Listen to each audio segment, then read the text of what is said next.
Hello and welcome to the two-man power trip of wrestling. I'm your host, JP. John Paz with me today. Very special guest. You may know him from Beyond the Map, but of course he's a former UPW Southern California champion, APW World Champion, APW Tag Team Champion. He is Mr. Tony Jones. Tony, welcome to the two-man power trip. How you doing? Good. Thank you, John, for having me. I'm very happy to be here. What is going on in your world? What have you been up to? Through the interview, I'm just having trouble with the seat here, so I'm just going to adjust it when I can. Um, what's been going on in my world? I've been happily retired. Just pretty much enjoying wrestling from the sidelines. Doing a lot of watching MMA.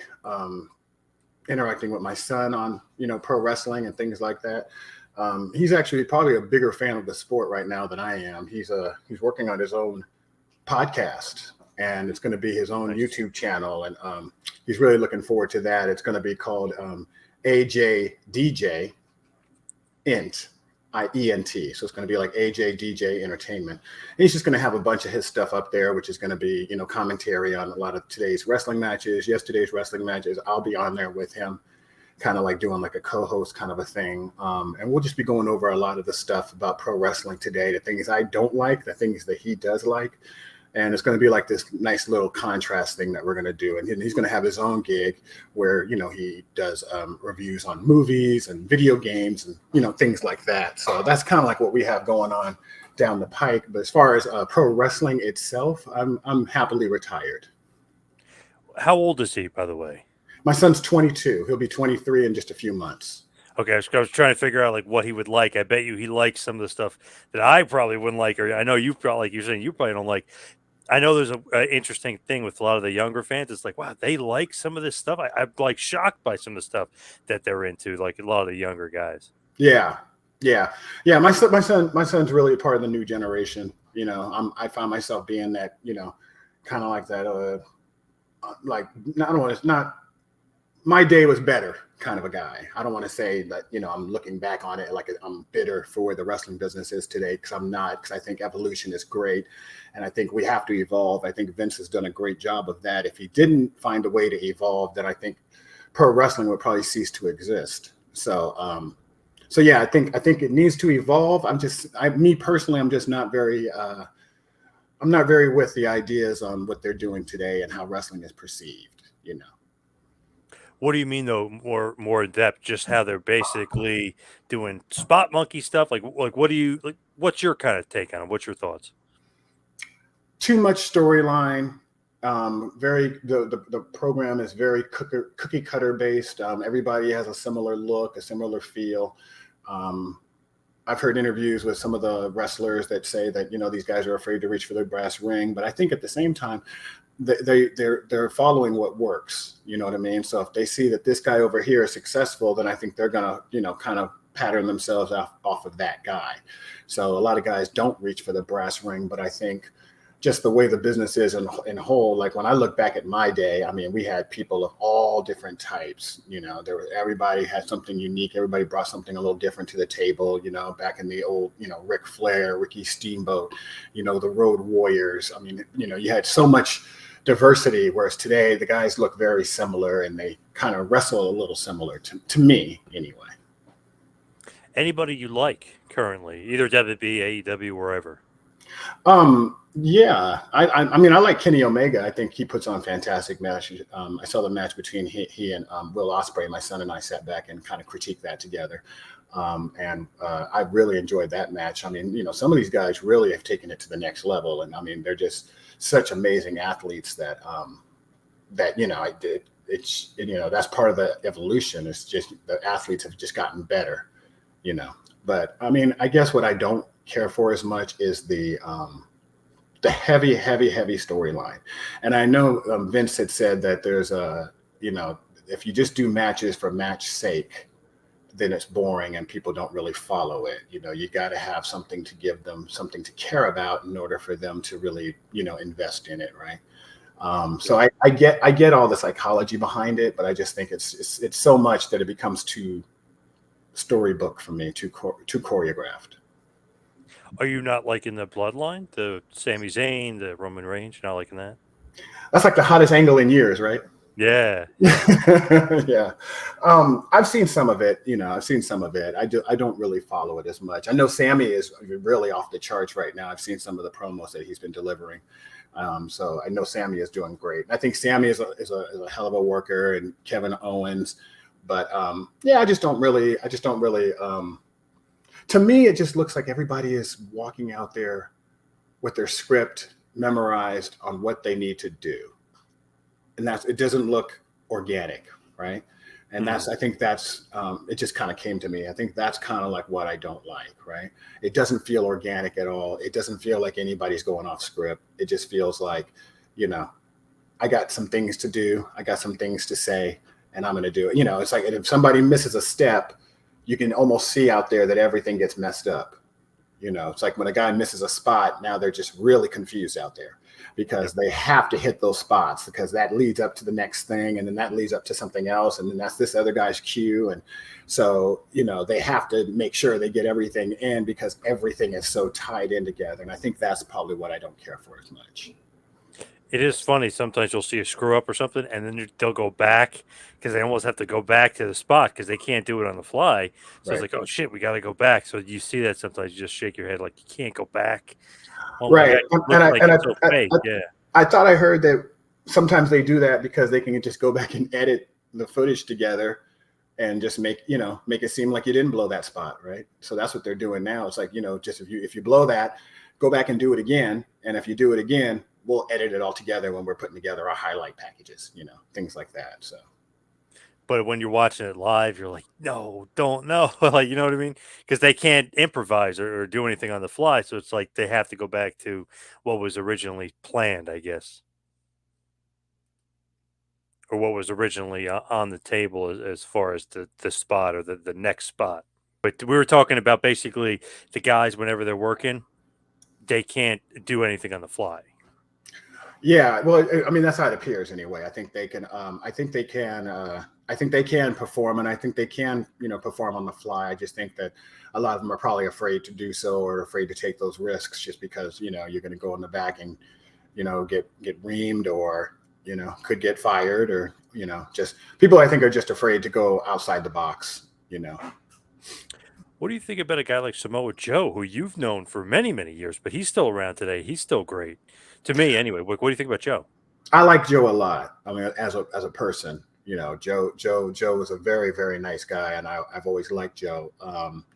I think that's what helps keeps Joe over. Is Joe's one of those guys. Joe's one of those guys that keeps it wrestling, and stuff looks believable. It looks stiff. It looks tight, right? So, and the smart marks, they understand that, and then just the background that he had with CM Punk and all that kind of stuff. I think he's managed to keep himself over, with the smart marks and things like that, just based on his legacy, just because at a time when it was very much kind of like John Cena based, who I love John Cena as well, but John Cena is kind of like the poster boy of today's wrestling, right? So Joe kind of presented another style, and I think that managed to kind of create a niche for him. So I like Joe a lot. No doubt. When you were starting and you were in UPW, I guess you probably were with Cena and Joe at the same time, right? Yeah. So I started with a wrestling organization called APW, All Pro Wrestling, up in Northern California. After I had about a year of matches under my belt, I went and did some stuff for LA, and I did some stuff for XPW and UPW. And what actually caused me to go to UPW was I sent my tape in to WWE, and they gave me a return phone call, and it was Bruce Pritchard, and he had told me that, and I'll never forget the words. I think it'd be in your best interest to go to Los Angeles and get on Rick Bassman's card. And I said, okay. So I called up Rick Bassman, who I never talked to before, and right then and there he put me on his card, and I went down, and that's when I did some shots with XPW and UPW, and that's when I met Samoa Joe. Funny story about John Cena was I was wrestling John when I went in there. My what was he? My third. He was my third match. John was my third match. I had worked Mike Bell twice. Mad Dog Mike Bell, rest in peace, who's no longer with us. I worked him twice, and then I worked John Cena my third match. And when I got to LA, I wanted to, wanted to look strong. I wanted to be ready for the night, So I went to Gold's Gym over in Venice, which I'd never been to before. Cause I'm like, oh, let me do a little sightseeing and let me kill some time. So I go over to Venice Beach and Gold's Gym over in Venice Beach, and I walk up to this guy and I'm like, I gotta get really strong because I got a match tonight, and I want to look really good. What do you recommend? And the guy was like, oh, I recommend this stuff over here. And I said, oh, okay, cool. And he said, you got a match tonight? And I said, yeah. He goes, that's funny. I wrestle too. And I said, oh, what's your name? And he said, John Cena. And I said, oh, wow. I said, I'm going to be wrestling you like in a couple days. And Nice. he said, oh, wow. But that's how I met John Cena. And then I ended up seeing him again later that night at the Galaxy Theater in Huntington Beach, where we did the show. And I worked Mike Bell that night. But yeah, my first time meeting John Cena was at Gold's Gym. I think I saw a WWE video of him where he had talked about working at a Gold's Gym. And that's the truth, because that's where I met him. Wow, it's so interesting though. It's like, oh shit, I know that name. I'm wrestling you, and it's Right, like right. what a weird way to meet him. Yeah. Yeah, at the time, he said his name. Rick Bassman had told me I'm working a guy named Prototype. So Yep. no, John Cena. Nobody knew who John Cena was or what a John Cena was. So that name did not ring a bell anywhere at that. In what 1999, I think it was, right. So when he kind of introduced himself and he was like, he told me he was, they call me Prototype John Cena. And that's Yep. when I was like, oh, I'll be wrestling you because, I talked to Rick Bassman about wrestling you when I came down. So yeah, funny story about that. So another funny side story was when I had to go from another Rick Bassman show, when I had to go to catch an airplane, Joe was going to take me to the airport. So when Joe was going to take me to the airport, John Cena said he needed a ride too to go, I guess, home or go someplace. So it's me, Joe, and John Cena, and we're on the freeway trying to get to the airport. And as we're trying to get to the airport, uh, uh, I'm just like, oh, it's taking a little while. It's taking so long. And Joe was like, LAX, right? And I said, no, John Wayne International. So Joe just kind of takes his pickup. It was like a pickup truck or something. It was like it was like truck or an SUV type thing. And he took it like over this barricade, just crossed these dividers and just went in the other direction. And I remember John Cena just like screaming, Joe, Joe, Joe, just screaming.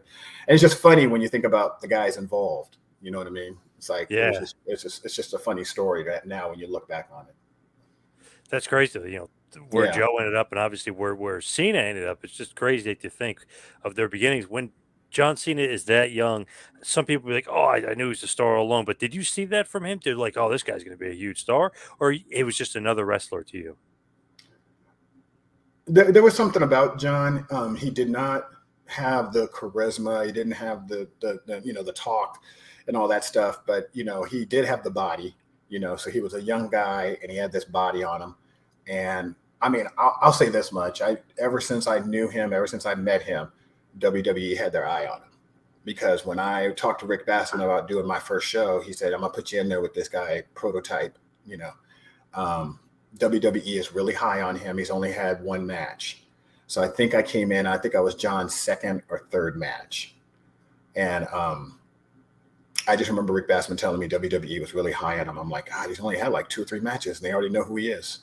So yeah, they had their eye on him. As far as I know, they've had their eye on him since the moment he took his first bump. What do you think about that? The extra pressure on you? They're like, "Oh wow, they got their eye on him. Well, that means they're going to have their eye on me. I bet I better have a good match." Yes, that's how I thought going into it. I thought like, okay.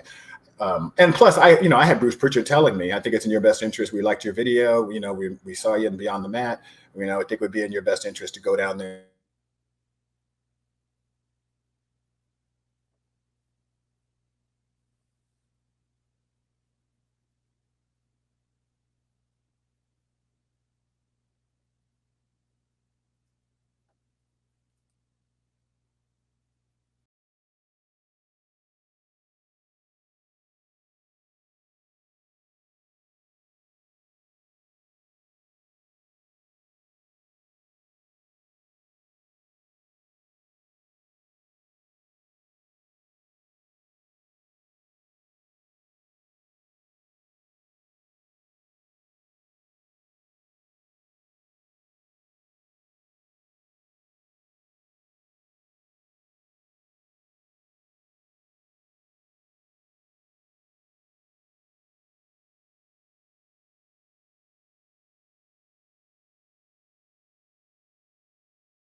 We were talking about Bruce Pritchard telling you to go to UPW for Bassman because of the eyes of the WWF that were on them.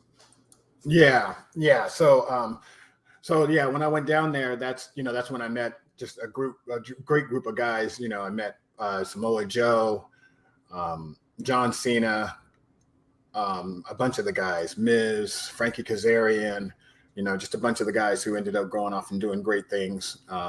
Yeah, that was one of the greater times in my career was, doing stuff for UPW. What do you think about Rick Bassman? I liked Rick. I like Rick a lot. Um, yeah, no, I like Rick a lot. Rick was always very good to me. Rick helped, broker kind of some deals for me in pro wrestling. I kind of utilized him a little bit as a manager.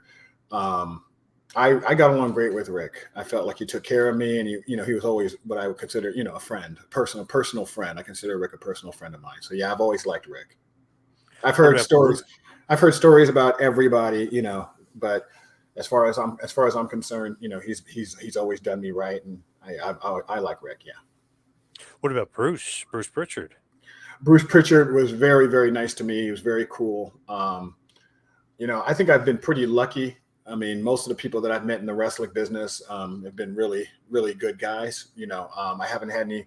I mean, Cornette. I mean, I remember a time that me and a friend of mine, Gigolo Steve Rosano, were sitting in a bar, and Razor Ramon at the time, when he was Scott Hall with NWO, he came over and started talking to us. I guess he could see that we were indie guys, just 'cause, we were big 6'4" guys and over 240 pounds. So he probably just assumed we were wrestlers and just kind of, hey, you guys in the business. And so we just started talking. He just started talking to us about the wrestling business and what it was like when he started. And I just remember it being a very, very educational moment for both of us, and yeah, it was a time I wouldn't forget.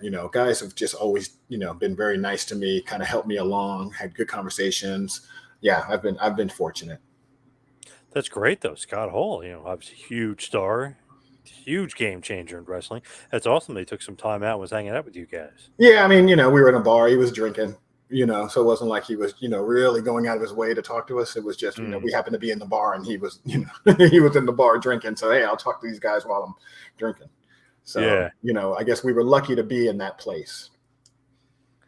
When you look back at like UPW and stuff, you had mentioned that Bruce Pritchard knew you from Beyond the Mat. So it's like one thing kind of led to the other. But how'd you get in Beyond the Mat to begin with? What led to getting into Beyond the Mat?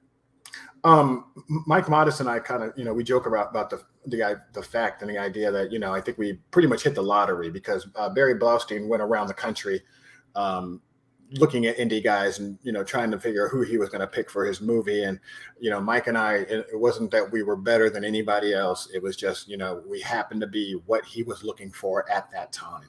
And I think the story that he was trying to tell was Mike was this wrestler, this young guy who was a wrestler who basically put everything into pro wrestling, and he's still chumming away at it, and what keeps him driven.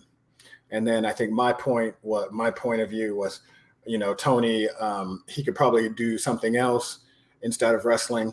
Why is he in wrestling? Why does he go after this dream? What fuels him? So Mike and Tony kind of come from a little different backgrounds, but they're both chasing the same dream. So I think that's how Barry explained it to me, is that's how he decided to pick me and Mike. Pretty amazing because obviously, every wrestling fan saw that movie. Everybody loved that movie. So it's awesome to be one of the two guys that were, basically the focus of it. I know they had the other stuff they're focusing on too, but that's just amazing to be the two guys, necessarily I guess, co-stars or whatever you want to say, a huge part of the movie. I appreciate that, and I'm very grateful. I'm very grateful to be in the film, and I know I don't want to speak for Mike, but I know Mike is grateful too. It gave us like a instant kind of validation. It kind of gave us authentication. So after the movie came out, when I would go back to WWE for matches, I mean, people knew who I was. When I went to WCW, same thing. It just kind of showed people, okay, these guys are in the business, they're legitimate. that kind of thing. It was, so it was a great thing for both of us. I think everybody pretty much involved. I mean, in some way or another, it boosted them a little bit. So it definitely didn't hurt you at all. It did nothing but help you. You think? I think so. I mean, I don't. I mean, I know the movie got kind of like a bad rap because Vince wanted. I guess the way I understood it, Vince wanted to own some of it, and when he couldn't own some of it, he was against it. So um, so I did hear that. But I had gotten matches with WWE, several matches after Beyond the Mat had come out. Met Vince a couple of times where Vince walked up to me, and I mean, it was one of the greatest moments of my life. Is Vince McMahon looked at me and he was like, "Hey, good seeing you again."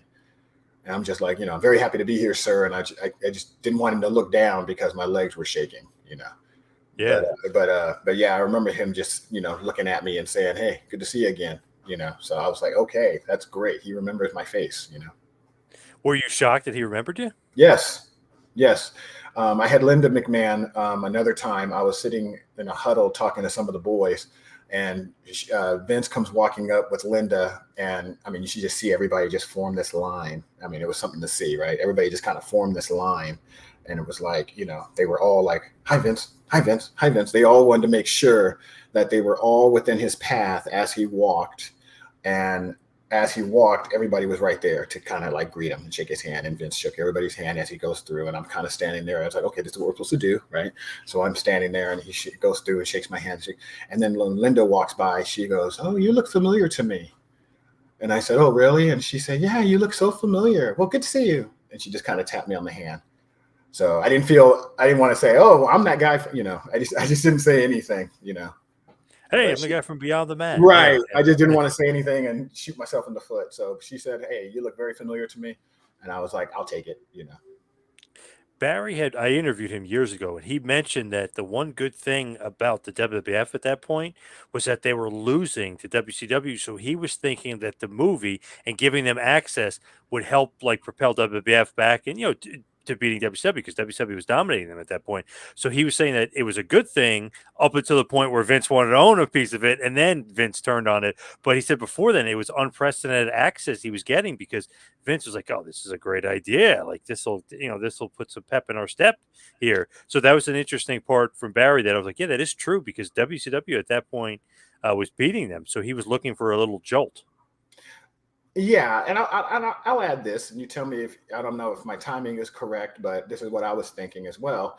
Is I think he was more comfortable by the time Beyond the Mat came out because if you can figure the timeline and correct me if I'm wrong, didn't Wrestling with Shadows come out first?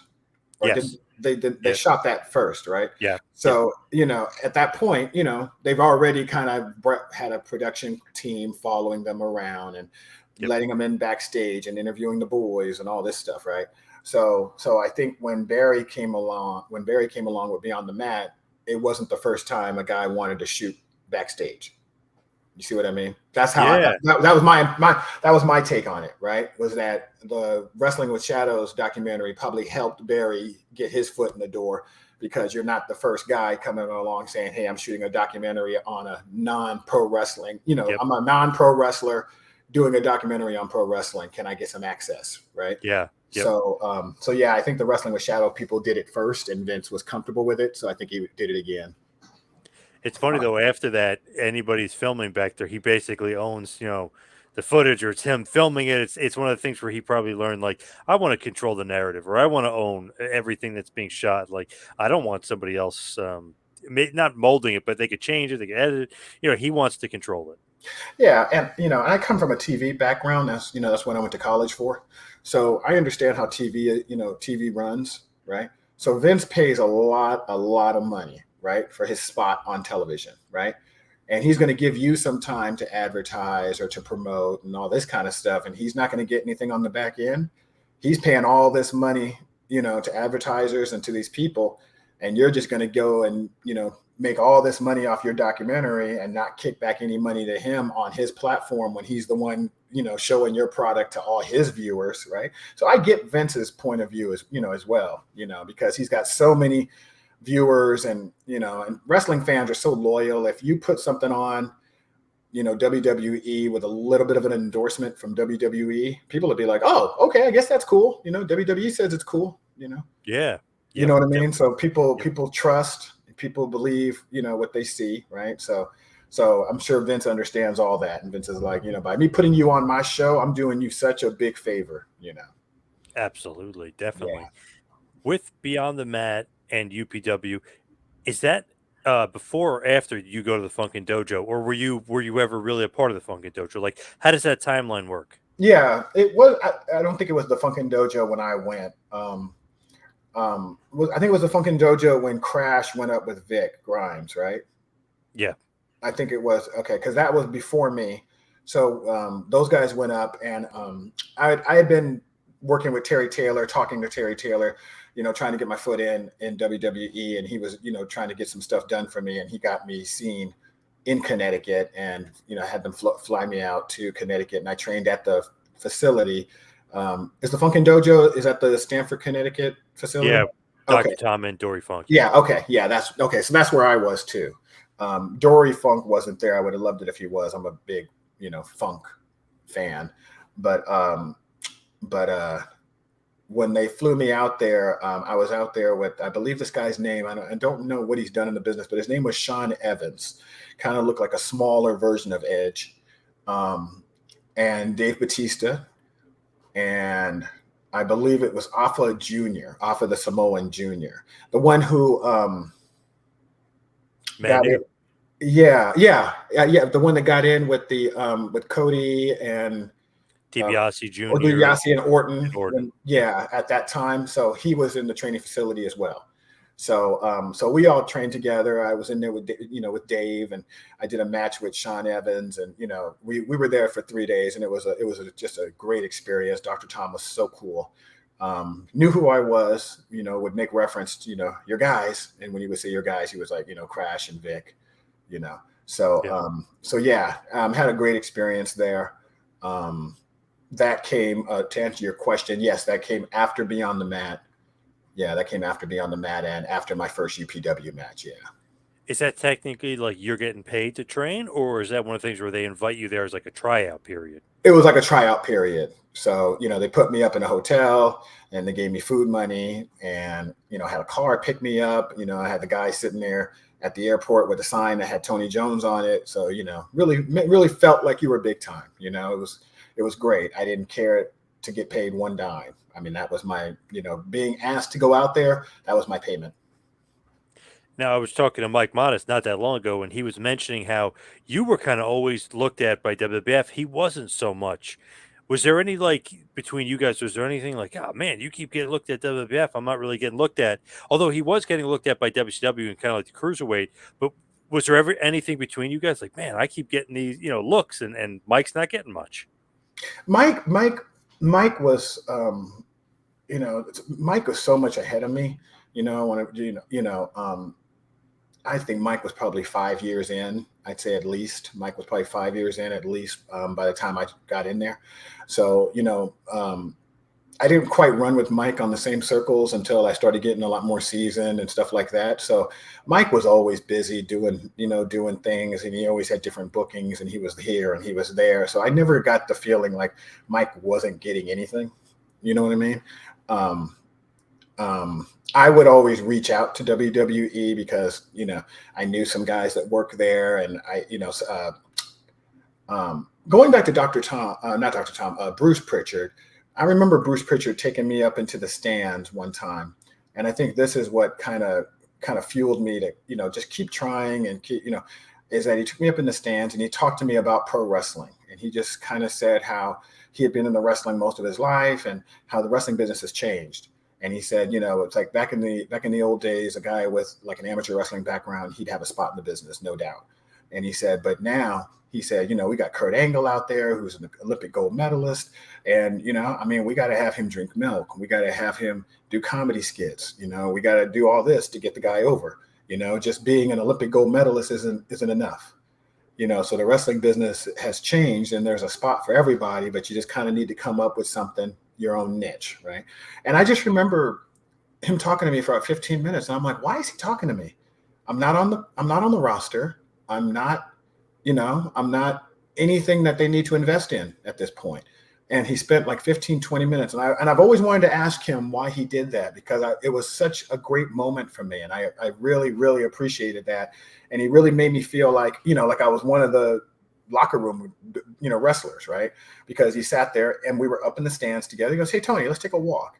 And I don't know why he did that. And when he did that, that kind of made me feel like, okay, they know who I am and they cared enough to. And then I started getting matches. I would call up, whoever the road agent was at the time and say, "Hey, I'm in the area. If you guys need anybody, let me know." And I'd get a call back, So I found myself, I'd reach out and then I get a call back. So I guess I just happened to be in the right place at the right time. But I got quite a few matches with WWE. I'm pleased to say. What's that like when you having quote unquote tryouts, or when they're bringing you in, you're having those matches? Are you basically like, I got to showcase myself?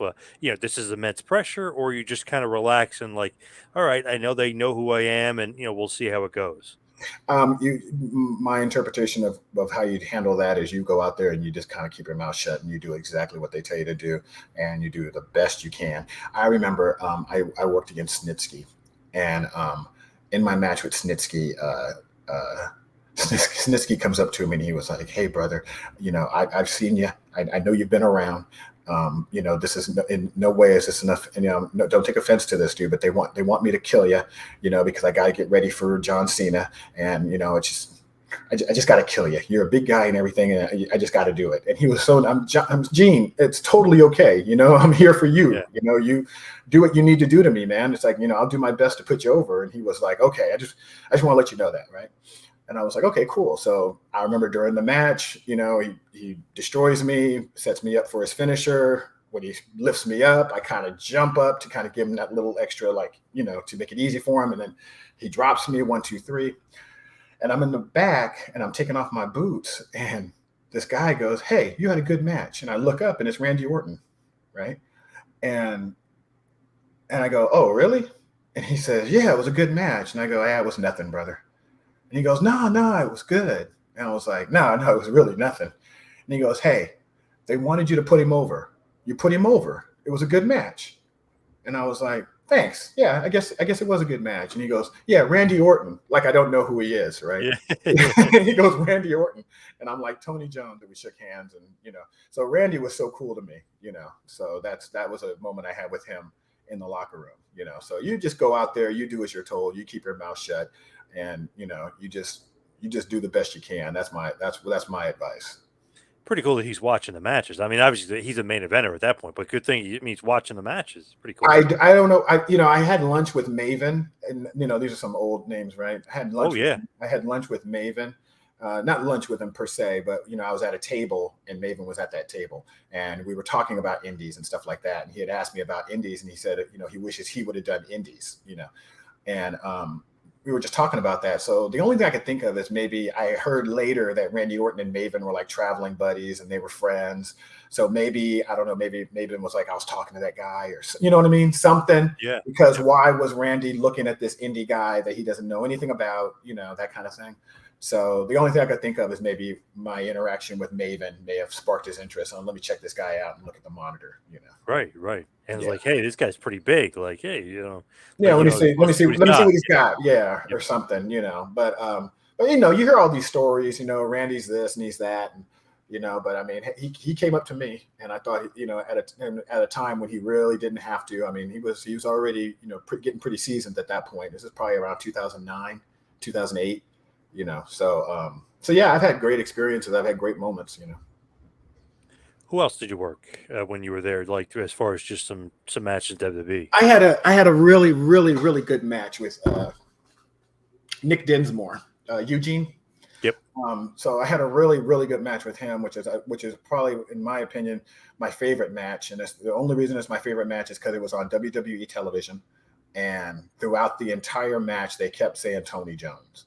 And they were like, Tony Jones with a clothesline there. Eugene's got a chin lock on Tony Jones. And it was, they didn't just say Eugene with a chin lock, It was like, or, Eugene's got his opponent in a headlock. It was like, Eugene has Tony Jones in a headlock. So it was just my name just kept going over and over and over and over. And I was just like, they're just throwing my name out there and I'm not even one of their guys, you know? So, and I do remember going to APW. I think it was a week after I did that match. And Roland said, "Hey, Tony, I saw your match on Heat." And I was like, "Oh, you did?" And he said, "Yeah, they really put you over." He go, "They kept saying your name." And I was like, "Yeah, I noticed that too." And he said, "Yeah, that's really good." And that was one of the rare times that I remember Roland looking at me and he said, "Hey, really good job on that." Now, as far as Roland, obviously he was the guy that ran APW. Does he still run APW? Is that still going on? Because I saw APW is basically running Cow Palace here, here and there. Yeah, and I'm happy to say I was on that card when they Oh did. wow!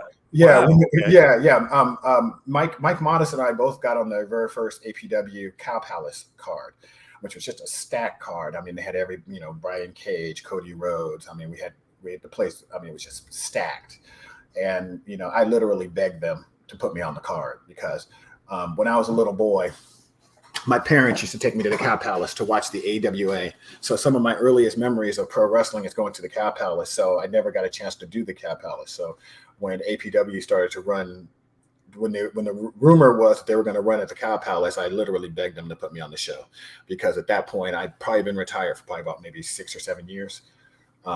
So that was one of the greatest thrills was getting a chance to perform in front of like my mother, my son, you know. Um, so to answer your question, yeah, APW is still alive. They don't have like a training facility as they did the APW boot camp, but they do run shows. The pandemic has kind of hurt things, but they do run shows out of Daly City, all over the Bay Area. So yeah, they're alive and well, and coming to a venue near you. Going back to WWF, I know you had a bunch of matches. Was there ever any point where you were going to get signed, or you thought you were going to get signed, or no? Um, I don't think I ever really felt like I was going to get signed. Um, and it also got to a point where I thought to myself, if I were to get an offer or if I were to get signed, do I want to be signed? Is that the life I would really want? Because I was really close to Mike Lockwood, Crash Holly.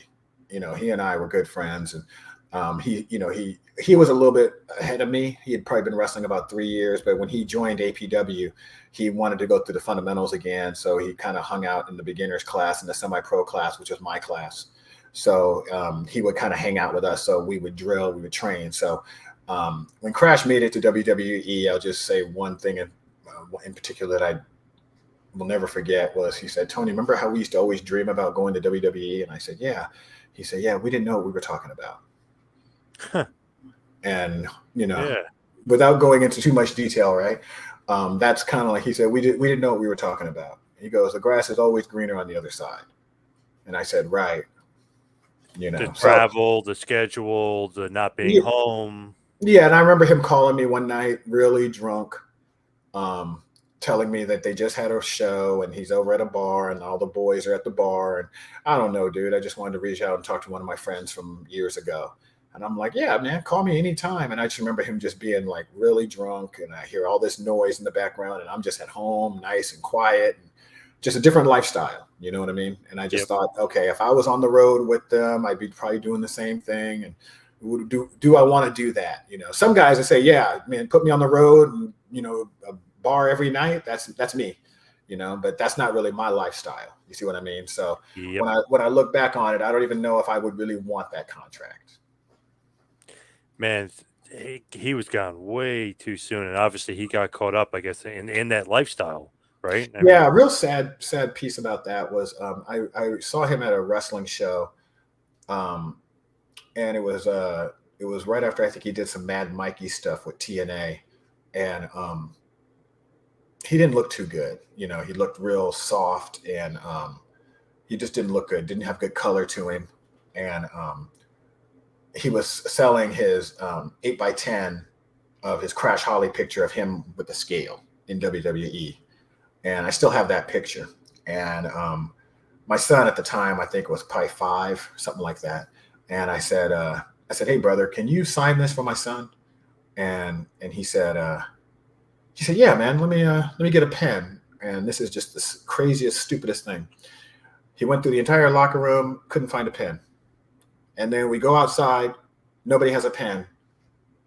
He goes, dude, I got to have a pen. I got to sign these for people later. So I'm going to have to find a pen.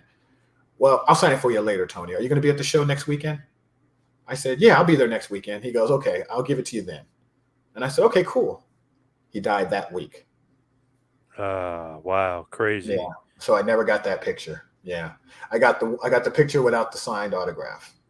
Right. Weird. Wow. Nobody had Yeah. a pen. Yeah. And the thing that kind of upset me is I saw that I think they said that they ruled his death a suicide. And I thought that that was very sad because I don't think Crash would have killed himself. And I don't think that when I saw him, it was like, hey, dude, I'll see you next weekend. So he had every intentions of, being there next weekend, Yep. and I know Crash liked to drink and he liked to party and everything. So I just think he overdid it. But they ruled his death a suicide, which really sucks because I know he has a little girl and I think it cheated her maybe out of insurance money or something. You know what I mean? When it's a suicide, they don't really want to put in a claim or accept a claim. So, Right. yeah. Yeah. Horrible. He was way too young and he had way too more to give to the business, way more to give for Yeah. Oh sure. yeah. Oh yeah. Oh yeah. Yeah. And it was a very bad scene for him. And, he just, yeah, Crash was a really good guy. I liked him a lot. When you look at it with WWF, you were kind of saying, it's almost better off I didn't get signed. Would you have wished you were maybe signed just for maybe a small period of time just to say you were signed there? Or you don't really look back and think like, yeah, it's not really important to me? It's not really important to me. My legacy with Beyond the Map means more to me. Um, I know guys that have been signed and then released, and they're hurt by it. You know what I mean? So I don't think I would have been like, okay, well that was cool. I got a chance to be signed and released. So I don't know if that would have really checked any boxes for me. You know what I mean? So Do you think sometimes it hurts the guy's stock, like as far as doing other no, stuff? it hurts them. It hurts them. Like it hurts them. It hurts their pride. It hurts Hmm. them. Yeah, it's like because I think when you get signed, you're like, oh my god, I'm gonna be a star. So now everything starts to look real, right? And then when you see other guys and you see what their success, and all of a sudden now they're like, sorry, it's not gonna happen for you. It's almost like you don't know what you're missing when you're not offered that contract, right? But when you're Hmm. given that Yep. contract and you see things dangled in front of you, and then it's snatched away. Sometimes it's harder to achieve something and lose it than to never achieve it, right? Yeah. Yep. I could So see it being yeah, a confidence killer. Yeah, yeah, definitely. Yep. because sometimes failing sometimes makes you doubt yourself, right? Yep. Whereas if you can win at most things and keep yourself winning, you have more belief in yourself. And when you lose at something that you put everything into, some people have a hard time bouncing back from that. And I've seen a lot of guys, struggle after they've lost their contract. I remember, I'm not going to say his name, but I remember a guy in particular who, when he was under contract, he was on TV, he did some SmackDown stuff, and then he had done something, and then they released him. And I mean, I just remember when I went back, every time I would go back to WWE in the area, he was there trying to get himself back in there, trying to get himself back to where he was before. And it just never happened. And every time I saw him, he looked more and more broken. So, you know, that's what the business can do to you. I think if you're not grounded, and have both oars in the water, right? Right, right. Yeah, it makes sense, but yeah, that kind of sucks to a certain degree. It's It like I does was suck. there, I was It does suck. there, and then they cut me. Why did they cut me? Yeah, See, my yep, my thing was always like, try to be successful in as many things as you can be successful in, right? Don't put all your eggs in one basket because if something happens, you're screwed, right? So that was always my thing. So when I felt like wrestling was because wrestling only has a short shelf life because you can only compete for as long as you're in your prime, right? Because after a certain while, now you're old, right? And I mean, you got to look in the mirror and say, hey, I'm that guy now, right? yep. So it's not something that you can pretty much do forever. So my thing was do it for as long as you can, and as and enjoy it. And then when you're ready to hang it up, you got to become successful in something else and put that energy that you put into that thing that now you're done with, put that into something else and become successful in that. Don't just hold on to that old thing that you were so good at and you just don't want to let that go because you're afraid of failing at anything else, right? Yeah. So that's always been my interpretation of it. So I think there's a lot of psychology involved. Yeah, for sure. Now Yeah. you mentioned WCW before. Was that the power plant? Were you actually supposed to be in WCW at one point as well? Yeah, yeah. Well, no, I wasn't supposed to be in WCW. I got a couple of tryouts. Terry Taylor had gotten me booked also out there. He sent me to the power plant, and that's when I trained with, I can't remember what they were called, the Radicals or something in WCW. It was like Mike Sanders, Elix The Skipper, Natural Born Thrillers. Natural Born Thrillers. Okay, I think that's them. So I trained with that group of guys. So it was like the Mike Sanders, Elix Skipper. They were all there. Sean Stasiak. No, it's not Sean Stasiak. Sean Stasiak was a good friend of mine. Not Sean Stasiak. Sean Sean O'Hare. O'Hare. And what's the other one? Who I think he's doing a lot of stuff right now in in Japan. Um, Mark Jindrak. Thank you. I was about to say Mark. Yes, Mark Jindrak. Yes, he was there. Um, some of the guys were really nice, and some of the guys were real, jerks, right? Did not care for Sergeant Buddy Lee Parker, right? He was a real ass. Okay.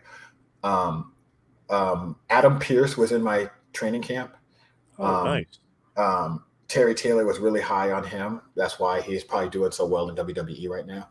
Terry Taylor liked him a lot. I think it was his second time going to the power plant, and they shot on Adam, and I think hurt Adam, did something to his ankle or hurt him.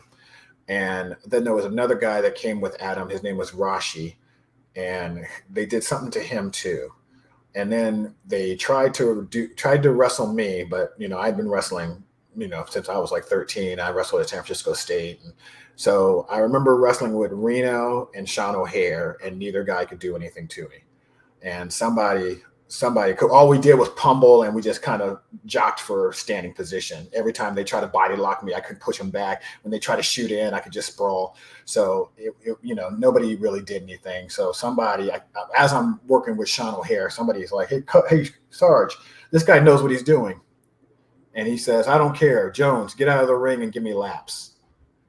And I remember thinking like, yeah, no problem. You can't break me in the ring, so I'll do laps. Yeah. Yep. Okay. So I was fine with that. So yeah, the guys were just doing as they were told, but they were a bunch of meatheads, and they were just, they were assholes, if you want to know the truth. And I say Sergeant Buddy Lee Parker, he's the ringleader. I don't know if he's still alive or not, but I don't like the guy. He's a jerk. Yeah, I wish he would have tried to get in there with me, because I would have stretched him. And I say that with all confidence. I did not like him at all. I remember him acting like a little weasel with his tail between his legs, because when Terry Taylor came to check on us, Adam and Rashi were gone. I was the only one left. Terry goes, Tony, where are the other guys? I said, they left. He said, why did they leave? And I said, well, they were pretty rough on us. He goes, what do you mean they were rough on you? And I said, well, they were like shooting on us and, just trying to hurt people, and he goes, well, why are you still here? And I said, well, because I know how to wrestle. So they couldn't do that to me. And Terry said, well, Tony, I thank you for sticking around. And he grabs Sergeant Buddy Lee Parker, brings him over to me. All the guys kind of follow in behind Sarge. And he goes, just so you know, this guy here, pointing at me, New York, he said, New York is looking at him. He was in a movie and they know who he is. I'm trying to get him a job over here after they fired me. And now you guys are stretching him and this and this and this. Now, the two guys that you ran off, the other guy, I had him here before. So, I mean, Terry was really going to bat for Rashi, going to bat for Adam, going to bat for me, And I remember Sergeant Buddy Lee Parker looking at Terry and looking at me, and he was like, but I didn't do anything. It wasn't that hard. I just made him do a few drills. And I mean, he was just so scared to death of Terry. And I just thought he was such a coward. So that's what I think of Sergeant Buddy Lee Parker. When somebody was in his face and said, hey, why'd you run these guys? I didn't do anything. So yeah, that's him. What happened with you and Terry Taylor, like that you didn't get signed by WCW? Oh, they pretty much went out of business. Yeah, Oh, right. yeah, Well, yeah, I guess a year later, right? Yeah. yeah, all this was happening. Mike and Chris Daniels got a shot on Nitro, Yes. um, and that was so awesome. I couldn't believe I was watching them on TV. That was so cool. Yeah, you Um, got a contract, right? yeah. I think I heard they got a contract. I don't know how that went. They got a contract, or did they get a contract, or did they or they Yeah. or Yep. They okay? I both thought got signed. Yeah. okay. So what happened? So they got a contract until the end, until the company folded. Yeah. So basically, Steiner, quote unquote, injured them on TV, Yeah. and they were going to bring them back, and they were going to have this whole cruiserweight thing. But obviously, they went out of business. But Mike and Chris, they got paid until the contract was up. Okay. Okay. Good. That's news to me. Yeah. I didn't know that much of it. But yeah, when I did the power plant, that was probably maybe 3 months, 4 months before that. Wow. Okay. Yeah. So Yeah. So bad that's why. timing. Yeah. So it was like, oh wow, they're getting a shot on TV, and so maybe they'll bring me in next, or so there was just so much going, and then next thing you know, they went out of business. So there was just so much going on at that time. But no, I never really felt like I was like this close.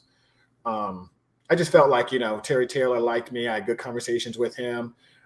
Whenever I was backstage in WCW or WWE, people came up to me. They were really nice. I remember Booker T asking me who I was with, and I was like, oh, Terry Taylor, and he was, oh, okay, yeah, Terry's good, yeah, stick with him. So I remember just getting a lot of support from the guys. Yeah, it was great stuff. Yeah. Was Bob Sapp and Sam Greco in the power plant when you were there, or no? Bob Sapp. Yeah, big Bob Sapp. Yeah. Okay, no, he was not. And Oh, okay. Goldberg, no. Yeah, the only guys that were there were, I knew the guy Sonny Siaki. He was there. I think Yeah. he did some TNA stuff, and he had worked with me in another league called the Urban Wrestling League that I did. And Sonny was a part of that, so I managed to see him again. That was after the power plant, but yeah, it was like Sonny and the Thrillers, like you were saying, that click, you know.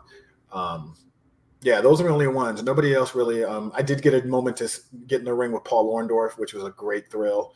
He told me to, get in the ring with him, and we did a little, chain wrestling, and that was just awesome.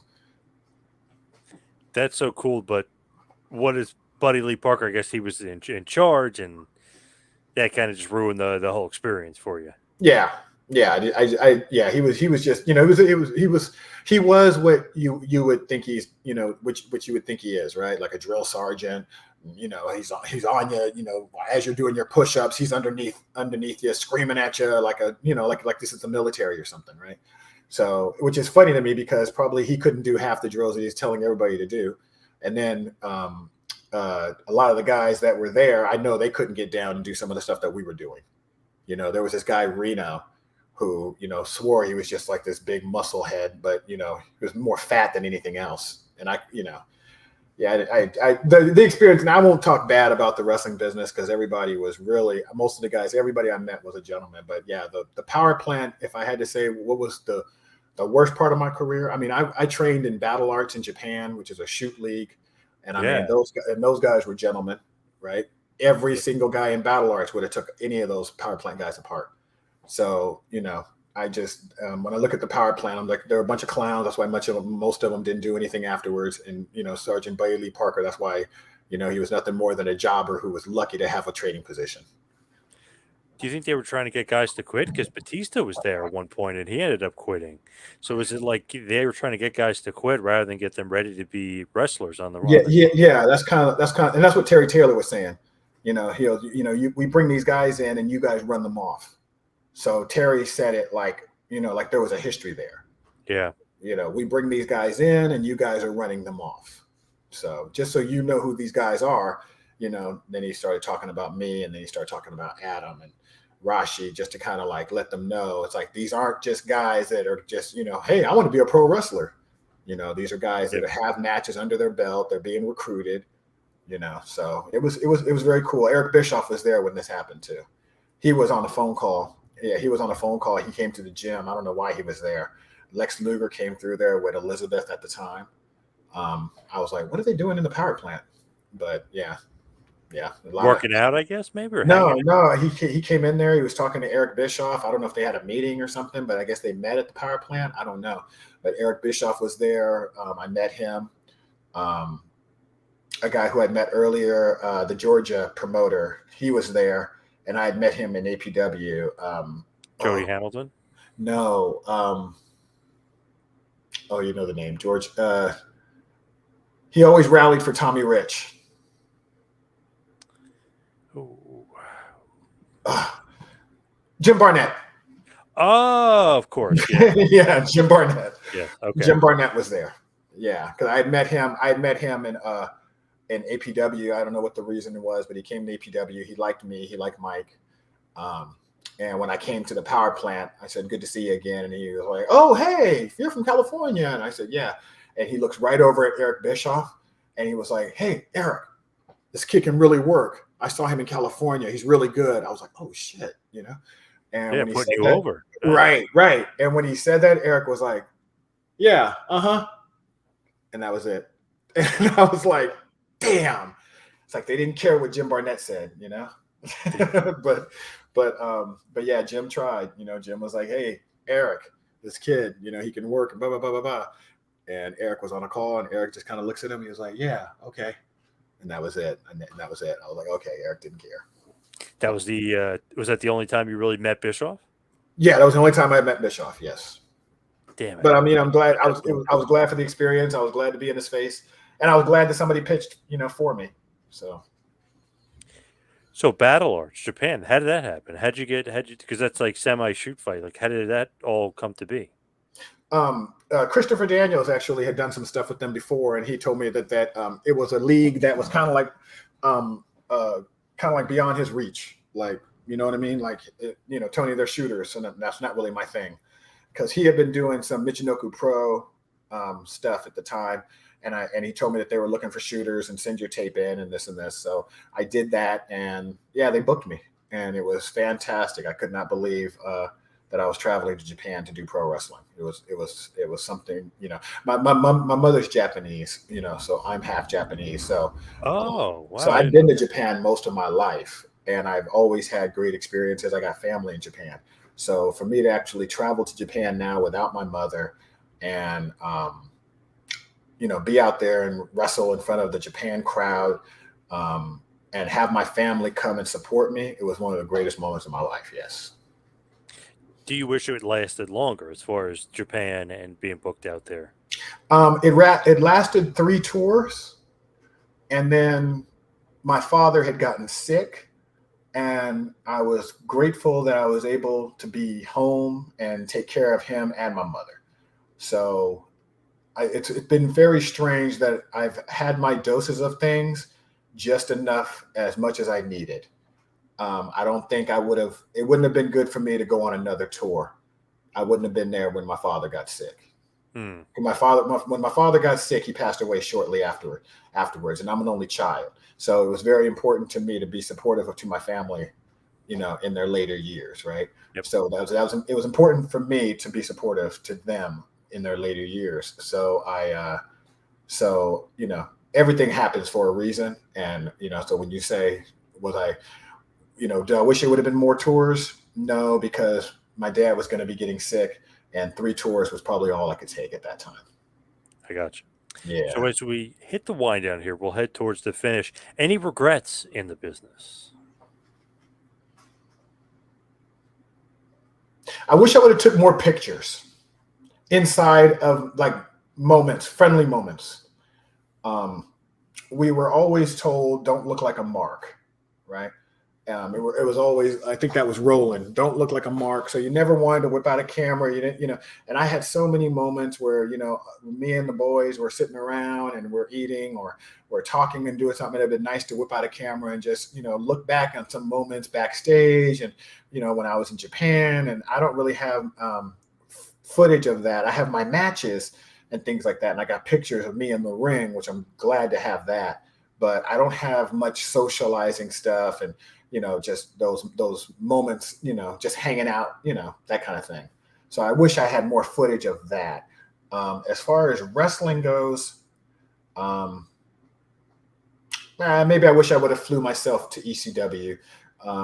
I talked to Paul Heyman on email, and Paul Heyman said, "Yeah, I really can't fly you out, but if you fly yourself out, I'll put you on, Tony."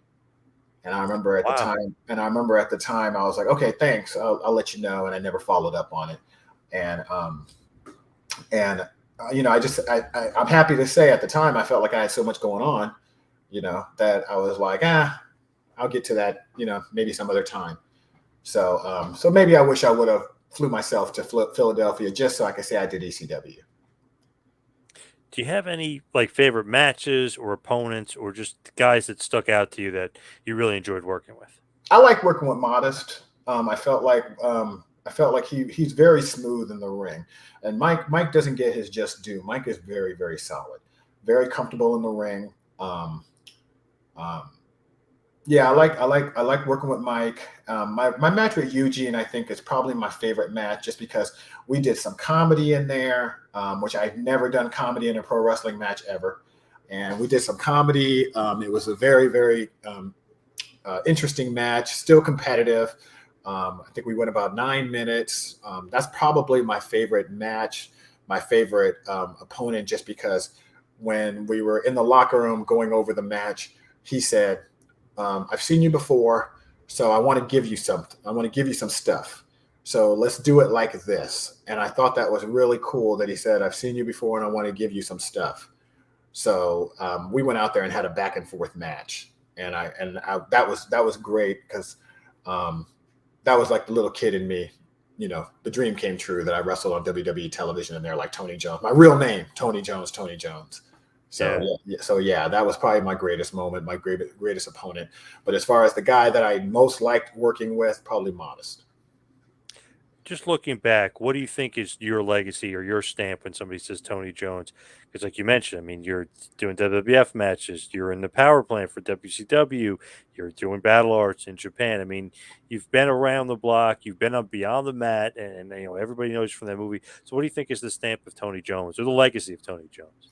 I think the legacy of Tony Jones is my son. that's the real legacy, right?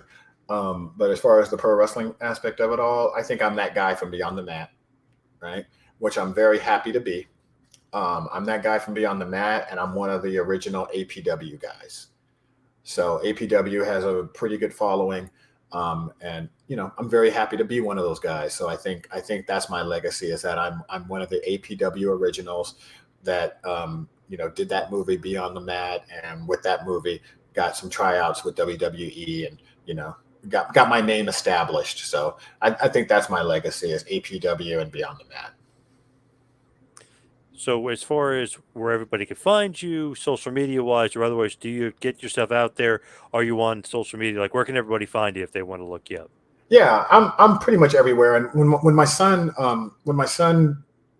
is ready to broadcast his YouTube channel, I'm going to have them listed on my social media.